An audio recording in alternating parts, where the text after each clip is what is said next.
Hello guys, for today's video, so makakita kita sang lipot lang video no, partly sa pag-test kung pagkuha sang resistance sang aton nga grounding no. Paagi sini nga device, ini ang ginatawag nga earth tester. This is for grounding. Okay guys, watch this. Okay guys, umpisa na namon ang pag-reading sa ang grounding resistance. Amon siyang main nga grounding naton. Okay. Tapos nagtakod kami sa another nga reinforcement.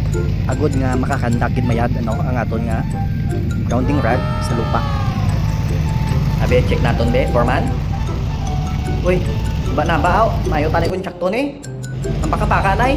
Ayaw, di ba? Are na amo na ni. Okay, check naton.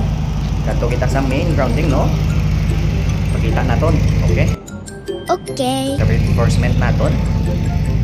Okay, imbutangan pa namon tubig guys. Agod nga namin isang iyang pagkatak ng grounding rod naton sa lupa, no? Amo na nga aton yung reference number 1 and then amo na nga aton reference number 2. Check 9.88 which is ang reading naton no, hindi pasok sa standard nga grounding resistance. Ang aton tani nga sa standard nga grounding resistance is 5 ohms or below 5 ohms acceptable. Pero ang pinaka namin is 1 ohms and below.